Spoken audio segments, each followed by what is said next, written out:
Good day mga idol. Full tutorial para sa ating automatic incubator. Bagong lahat kung kursunada nyo bumili, pwede kayong mag-PM kay Mrs. mga idol. Unboxing. Once na dumating sa inyo mga idol no, yung package natin. Kasi nga sabi ko, payment first po ito no. So basahin nyo po muna to. No video, no return refund. May warranty po to mga idol. May replacement din tayo. Pero dapat naka-video po. Tapos, katulad nito mga idol, no? Bibidyohan bago buksan. So, ito, ipo-full demo ko sa inyo mga idol para hindi po kayo malito. Hanggang sa pagpapapisa ng sisiw. So, once na dumating na po sa inyo yung incubator, ito po yung itsura niya. First, dapat check nyo muna kung kumpleto mga idol, no? Tapos, lagi naka-video, katunayan po na maayos yung pinadala natin. So, halos lahat naman ng umorder sa atin, no, sa halos 50, maayos naman po lahat. So, including na po dyan yung manual ng incubator natin. Setup. So, sa pag-setup naman mga idol, no, yan, dito marami nagkakamali. PPM ako ng, idol, ba't hindi umiinit yung incubator? Pero nagana siya. Kasi nga po, baliktad yung pagkakabit nyo. Once na baliktad yung pagkakabit nyo, hindi po mako-close yung incubator. Katulad nito, no? Kapag hindi po close ang incubator, yung init lalabas lang. So, pag 24 hours mo ginamit na ganun o hanggang 3 days na sumisingaw lang yung init, masisira po yung incubator natin. So, yan po yung tamang setup mga idol. Pakita ko. Yan, dapat yung edges niya idol, sakto po sa gilid, no? So, may iba kasi baliktad yung kabit. Marami, idol. So, ito naman yung mali. So, ito yung mali, mga idol, eh, no? May singaw, di ba? Tapos, nasa loob yung edges niya. Dapat po, nasa labas yan. So, madali lang naman to huhugutin kasi medyo matigas na nga lang kapag hinugot nyo ng baliktad. So, kaya yung iba nagbumibili, no? Tapos sabi, idol, parang sira yung nabili ko sa online, o sa akin man, o sa iba, no?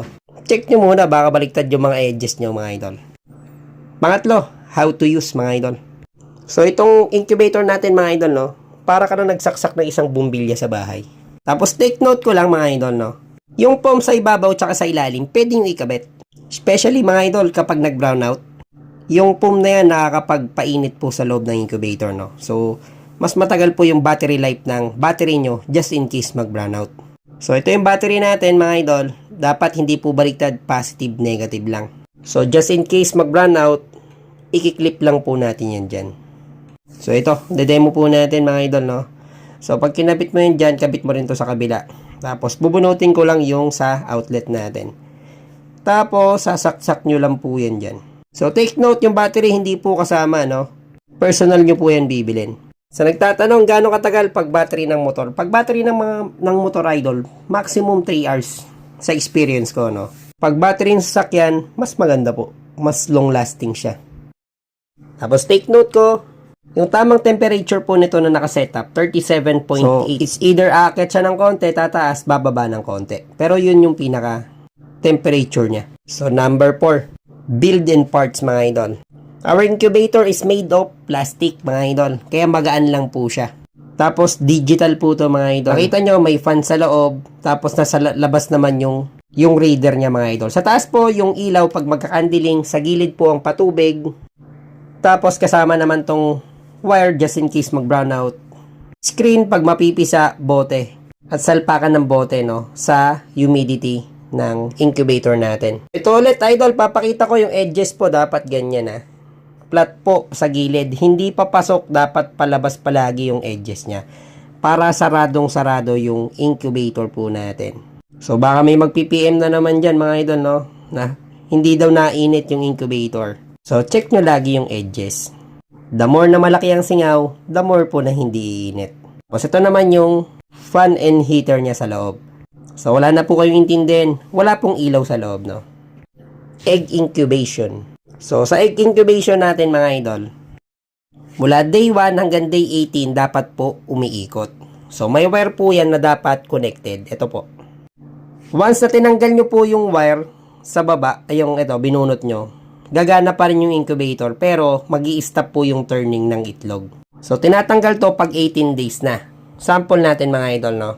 Pag tinanggal mo yan, ibig sabihin 18 days na yung itlog para hindi na po umiikot. Kasi kapag umiikot pa rin yung egg turner natin tapos napisa, kawawa yung sisiw mga idol, no? So, anong gagawin pag 18 days? Ilalagay po yung net.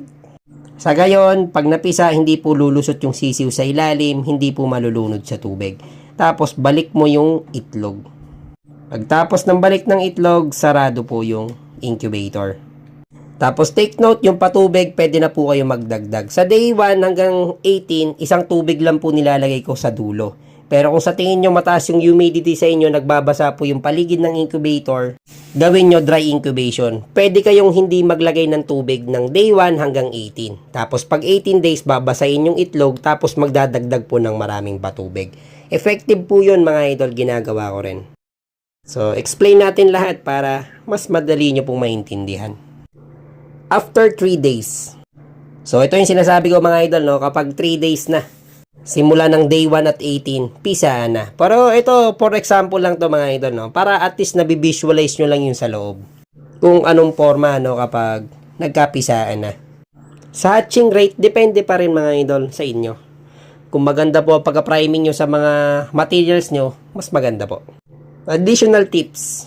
Ito yung sinasabi ko mga idol, isang patubig lang po sa dulo, no? Pero pag yung incubator nyo nagbabasa po yung loob, ibig sabihin mataas ang humidity sa inyo. Pwede din kayo bumili ng hygrometer. Pero kung ayaw nyo naman, pwede kayo mag dry incubation. Mula day 1 hanggang 18, walang patubig. Pagdating ng 18 days, babasain nyo po lahat ng itlog, sasawsaw nyo sa tubig. Tapos, magdadagdag naman kayo ng patubig sa gilid. Pwedeng 2, pwedeng 3. Pero 2, okay na po yan mga idol, no? Mula 18 to 21 days naman yan. Para sigurado ang pisahan mga idol. Kung 21 hindi pa rin napisa, bigyan nyo pa rin ng allowance hanggang 22, 23. Pag ayaw pa rin, pwede nyo ng tulungan. So, ganun yung mga basic na pamamaraan natin. Sabi ko nga, sa incubator na malalaki, hindi pa rin ma-perfect ang 100%, no? Ganun din tayo. Kaya kung ano man ang choice mong incubator, the best po yan. So ngayon, sa nagtatanong kung magkano. Kung magkano po sa online, same po sa amin. Pero bakit sa amin ka kukuha? Kasi free shipping kami nationwide. Luzon, Visayas, Mindanao, free shipping kami mga idol. Kasi kung sa online, may shipping fee na 300 pesos, no? Ganyan, something. Pero kami, free shipping. Kung gusto mo umorder, message mo si misis ko mga idol. So yun lang. Good day mga idol.